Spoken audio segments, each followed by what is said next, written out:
Creative কোনো কিছু সবসময় আমাকে ভীষণভাবে আকৃষ্ট করে। সবসময় নতুন কিছু ভাবতে ইচ্ছে করে আর নতুন কিছু নিয়ে কাজ করতে ইচ্ছে করে। কখনো নতুন কোনো রেসিপি দেখলে জানটা একদম ছটফট করে কখন সেটা বানাবো।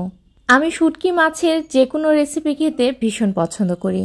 আর এই পছন্দের মাছের দুর্দান্ত একটা রেসিপি পেয়েছি আমার খুব প্রিয় একটা মানুষের কাছ থেকে। মিষ্টি আলুর শাক যে খাওয়া যায় এটাই আমি জানতাম না। আমার ছাদে কিছু মিষ্টি আলুর গাছ হয়েছে, সেটাই গল্প করছিলাম। আর ঠিক তখনই সে আমাকে এই রেসিপিটা দিয়েছে। রেসিপিটা শোনার পর আমার আগ্রহটা একটু বেড়েছে, তবে আমার মনে হয়েছে হয়তো খুব বেশি মজা হবে না, কারণ শুটকি মাছের সাথে মিষ্টি আলুর শাক কেমন জানি একটু বেমানান লাগছে, তাই না? কিন্তু ট্রাস্ট মি গাইস, রান্না করার পর আমি পুরোই ফিদা হয়ে গিয়েছি। রান্নাটা করার পর আমি আর কাউকে ওই তরকারি দেই নাই, আমি একা একাই খেয়েছি। আর যদিও আবরিজের বাবার শুটকি মাছের প্রতি সেরকম আগ্রহ নাই, ও শুধু চিকেন খাইতে পছন্দ করে। শুটকি মাছ ওদের ঠিক পোষাবে না, তাই ওদের জন্য চিকেন রান্না করছি আর আমার জন্য আমি শুটকি মাছ রান্না করছি। শুটকি মাছ যারা পছন্দ করে তারা জানে এটা কত মজার একটা খাবার।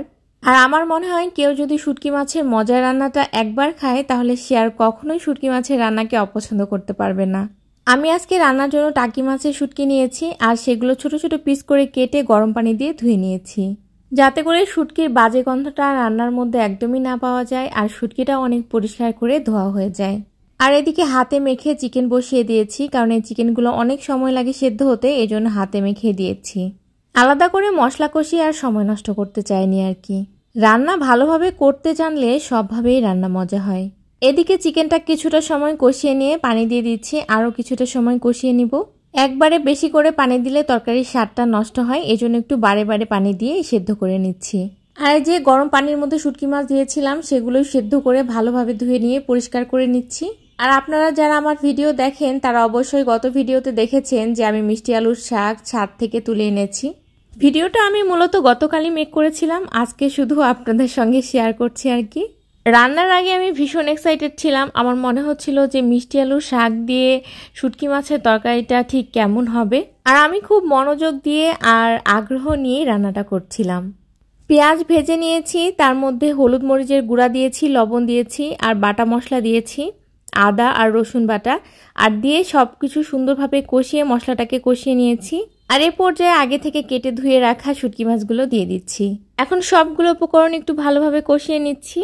আমাকে যে রেসিপিটা দিয়েছে আমি তার কাছ থেকে যতটুকু শুনেছিলাম সে আমাকে বলেছিল শাকগুলো যেন একটু গোটা গোটা থাকে আর কি।